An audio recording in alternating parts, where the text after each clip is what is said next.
What's happening, folks? It's Robb Z coming at you this week, and I got a fun one for you because we just hung up on our office hours mastermind session for this week. And I got to tell you, I'm clearly incredibly biased, but if you are not on office hours mastermind, you're simply missing out. This is an opportunity for my one-on-one coaching clients and folks who are investing in the program to come spend time with a collective genius of individuals. I mean, we had 5 people on today. And I think across those 5 people, there was somewhere between 120 and 150 years of sales and customer service experience. So the conversations we're having are amazing. And so one of the things we always do is we talk about what are the questions that are going on, what's going on in your world, what questions do you have, how can we help you succeed? And so the question that came up today was, the situation was, hey, how can I help my team finish really strong, stay focused, and then at the same time not get burned out, because they know that on Jan 1, like the scoreboard goes back to 0 and we start all over again. And so as we were talking this through, I was thinking of marathon training. And so listen, if you're not a marathon runner, that's totally cool. I've run one, I'm all set. I don't need to run anymore. But the lesson that we're going to talk about today, I think, is going to hit home whether you spend 0 time running or hundreds of miles running.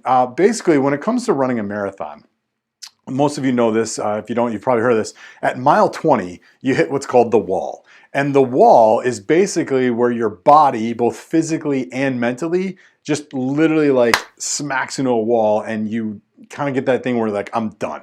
I don't want to go any further.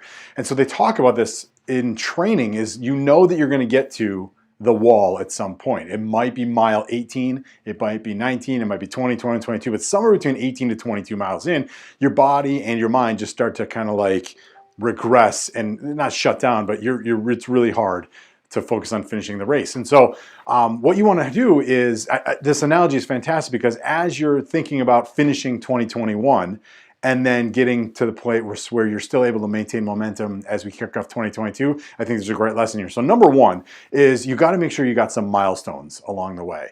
So it's really important as you're finishing up this year. I think I'm looking at the clock, we've got, I think, 65 days left in the year as I'm shooting this. So over the course of the next 65 days, what are the milestones you can establish between now and the end of your year or the end of your measurement time if you're trying to go for your incentives, right? How can you keep those, what milestones can you put in place?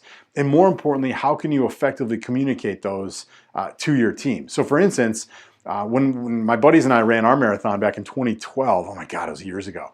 We got to those last 4, 5, 6 miles, and we would run between the aid stations, and then you'd get to the rest stop or the aid station, and then we would walk, because that's where we were at. We were broken down at that point physically. And then we would run to the next one. So we knew that every mile there was a milestone that we could get to. We were going to get water. We were going to get some Gatorade. We were going to get some chews or whatever we needed, some energy bars to get us to the next one. So having those milestones in place to help keep people focused and have something to work on is really crucial.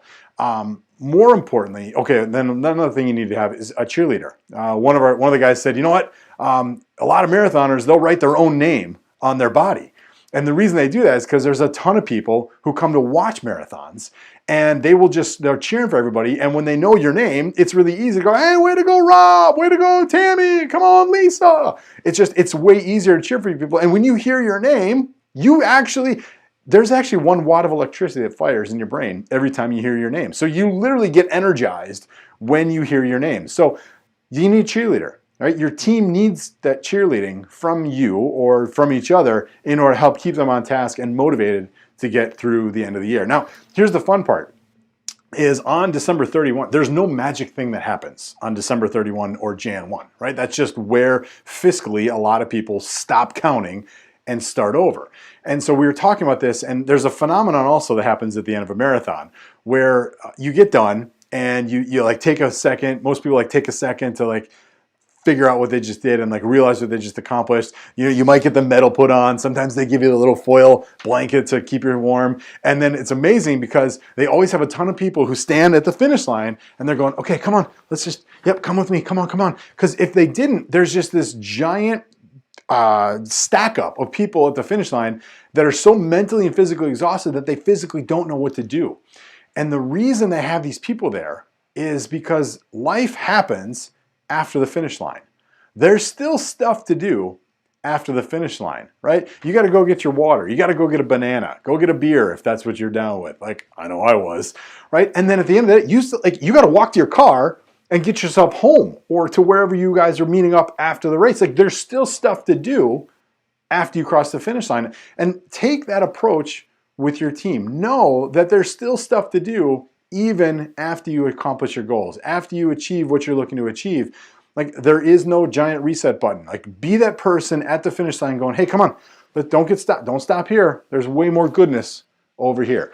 So again, as you're wrapping up 2021, as you're working with your team, as you're working with your goals and getting to a place where you're finishing this year as strong as possible and doing so in a way that's going to give you the momentum to take it into 2022, think of this like those last 6 miles of a marathon. Put your milestones in place. Be sure that you've got some cheerleaders helping you out, and then put a plan in place to make sure that you can get to life after the finish line. All right, if this was helpful, go ahead, hit like, hit subscribe, share this with folks you know. If you got questions or analogies that you think feel better, or you got tips that you want to share on how to finish this year as strong as possible and have that momentum to go into 2022, drop them down below. If you haven't already, get yourself signed up for the Train Your Brain for Success foundational course, and I'll look forward to seeing you in about 168 hours, as Roger likes to say. Make it a great rest of your day.